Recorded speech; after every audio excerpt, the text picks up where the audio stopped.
people in Porterville. This many people interested in human evolution, interested in their origins. I'm pleased to be here. I spent a lot of time in California. I was up in Berkeley for some 16 or 17 years before I moved to the deserts of Arizona. And I always enjoy coming back, and I've had a delightful time since I arrived here earlier today. Particularly this evening, we had a small dinner together with students from near and far. I'm astonished that some people have driven up to 4 hours or something to come and hear about Lucy and to hear my presentation this evening, which is very gratifying, of course. But it was an interesting get-together because many of the things that we discussed at dinner and questions that I was asked about human evolution are in fact some of the topics that I center my book around. The book, which is appropriately the title of my presentation this evening, Lucy's Legacy, The Quest for Human Origins, is in many ways a sequel to the first book I published way back in 1981. I began working in Ethiopia as a young scholar in 1970 when I was invited to work there by my advisor at the University of Chicago, Professor Clark Howell, who died just a few years ago when he was a professor at the University of California at Berkeley. And it was really, for me, a childhood dream come true to get to Africa. People asked at dinner, you know, how did I get interested in something like this? I grew up in Connecticut, and as a young boy, I had occasion to meet an anthropologist. He was studying social cultural anthropology. As you heard in the wonderful introduction, I'm a paleoanthropologist. There was somebody on the little airplane flying here today.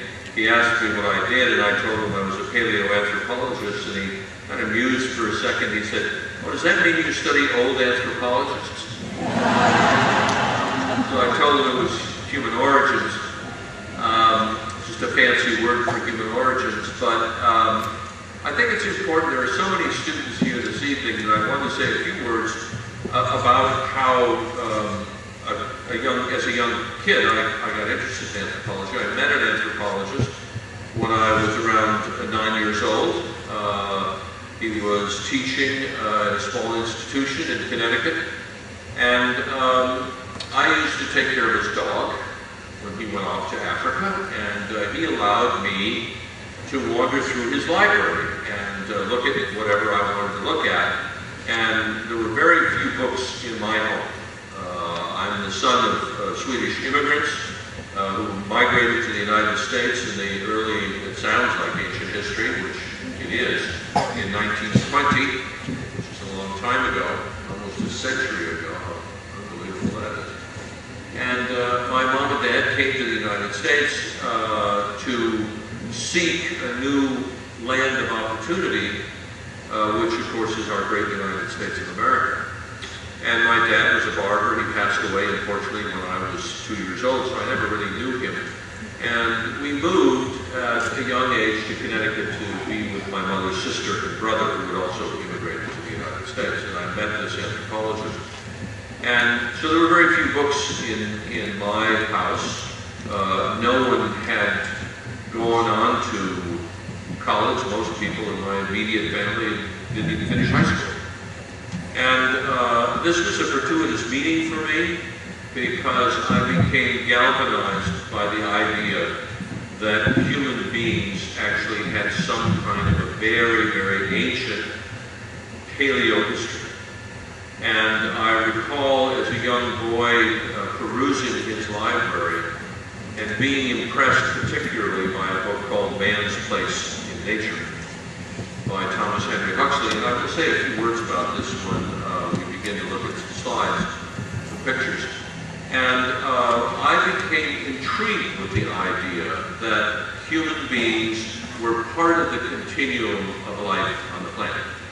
That the same process which has brought about all life on the planet, the process that Of course, Darwin articulated most eloquently in 1859 in his Origin of Species, and that we belonged here as much as any other species belongs on this planet, that we had gotten here through the same process of evolutionary change that all life on the planet has gotten here through.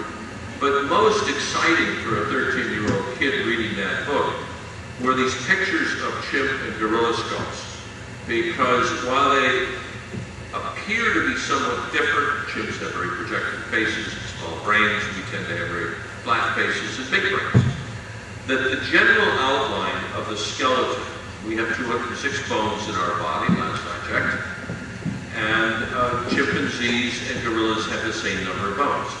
And Huxley and Darwin made an extraordinary prediction that Africa would be the place where we would find our ancestors, because our closest living relatives are there today, chimps and gorillas. And I was deeply intrigued by this idea. I decided as a young teenager that I wanted to go to Africa, like my sort of surrogate father, where he had worked most of his life. And when I was 16 years old, he brought me an article from the New York Times newspaper about a discovery of a skull in Eastern Africa, in what is today Tanzania. I think it was Tanganyika in those days.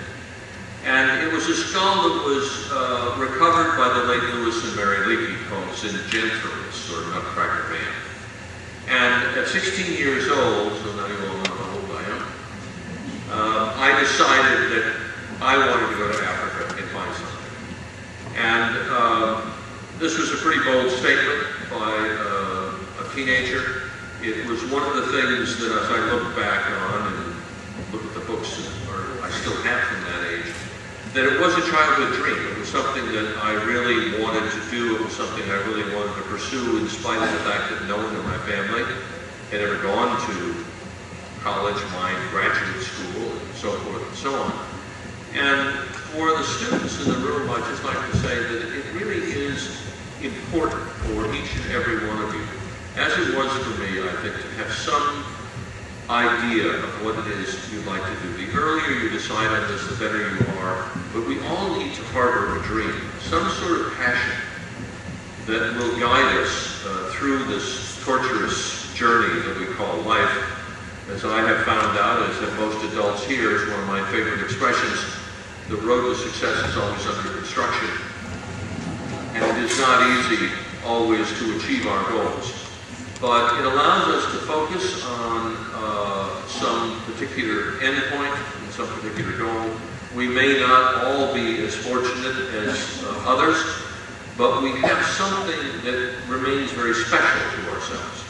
And I think that that's an important message for students who may be first generation, as I was, college students, or the first in their family to go to university or college. And I know here in Porterville, from talking to people today, that it is an extraordinary place, a good place, to get a firm, solid educational underpinning that will allow you to do things that you might not think are imaginable at the moment.